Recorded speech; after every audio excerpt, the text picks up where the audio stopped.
जी रामचरितमानस लंका कांड दोहा संख्या 10 के पिछले दोहे में रावण का पुत्र प्रहस्त पिता को समझाते हुए कहता है, हे पिताजी, यदि वह स्त्री पाकर लौट जाए तो व्यर्थ में झगड़ा ना बढ़ाइए। यदि वह ना माने तो युद्ध भूमि में हठ पूर्वक उनसे मार काट कीजिए। हे नाथ, यदि आप मेरी यह सम्मति मान जाएंगे तो जगत में दोनों ही प्रकार से आपका सुयश छाएगा। तब रावण गुस्से में भरकर पुत्र से कहा, अरे मूर्ख, तुझे ऐसी बुद्धि किसने सिखाई? अभी से हृदय में भय हो रहा है। तू तो बांस की जड़ में घमोई हुआ, अर्थात तू मेरे वंश के अनुरूप नहीं हुआ। पिता की घोर और कठोर वाणी सुनकर प्रहस्त कहता है कि हित की सलाह आपको वैसे ही लगती है जैसे मृत्यु के वश हुए रोगी को दवा नहीं लगती। ऐसा कहकर वह घर चला गया। फिर रावण संध्या का समय जानकर अपनी 20 भुजाओं को देखता हुआ महल में गया। लंका की चोटी पर एक अत्यंत विचित्र महल था। वहाँ नाच गाने का अखाड़ा लगता है। रावण वहां जाकर बैठ गया। किन्नर उसके गुण समूहों का गान करने लगे। वहां ताल मृदंग वीणा बज रहा है और नृत्य में प्रवीण अप्सराएं नाच रही हैं। इस दोहे में रावण कैसा भोग विलास करता है। उधर सुबेल पर्वत पर प्रभु श्री राम जी की सेवा किस प्रकार की जा रही है, इस दोहे में उसी का वर्णन है। कृपया दोहा पूरा सुने, तभी दोहे का पूर्ण सार और मर्म समझ पाएंगे। और ऐसे ही संपूर्ण श्री रामचरितमानस के प्रत्येक दोहा चौपाई को अर्थ सहित जानने समझने सुनने वाले वीडियो देखने के लिए चैनल को सब्सक्राइब कर जगत का सबसे पावन नाम जय श्री राम कमेंट में जरूर लिखिएगा, बहुत ही मोहक सोहर धुन में।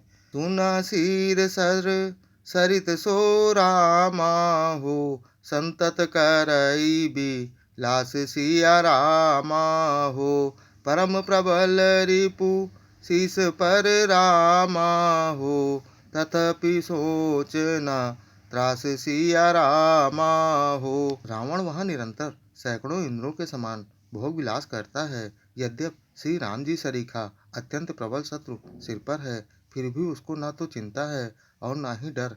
या सुबेल सैल रघुवीरा हो, उतरे सेन सहित अति भीरा हो। शिखर एक उतंग अति देखी हो, परम रम शोभ्रभिषेखी हो। यहाँ से रघुवीर जी सुवेल पर्वत पर सेना की बड़ी भीड़ बड़े समूह के साथ उतरे। पर्वत का एक बहुत ऊंचा, परम रमणीय, समतल और विशेष रूप से उज्जवल शिखर देखकर तहाँ तरु किस लय सुमन सुहाए हो।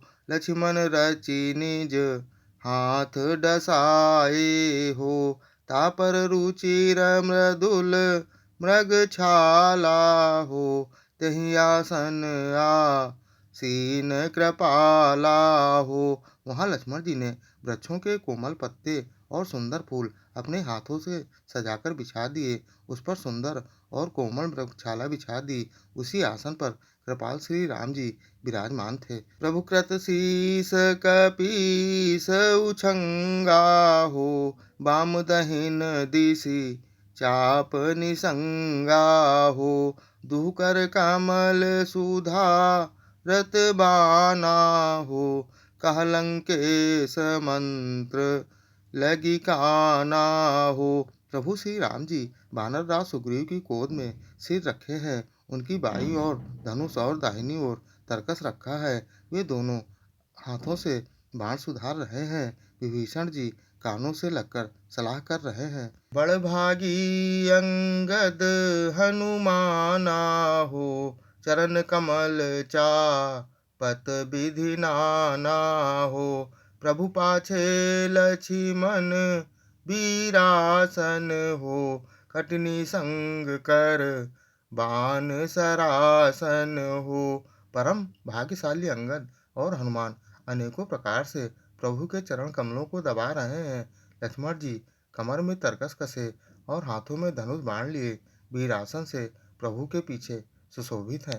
मंगल भवन अमंगल हारी हो, द्रवौ सुदशरथ अजरी बिहारी हो। पिछले अन्य वीडियो देखने के लिए चैनल पर जाएं या फिर बिना स्पेस दिए #बाल कांड दोहा, अयोध्या कांड दोहा, अरण्य कांड दोहा, किष्किंधा कांड दोहा, लंका कांड दोहा या सुंदर कांड दोहा संख्या डालकर सर्च कर देख सकते हैं। जय श्री राम।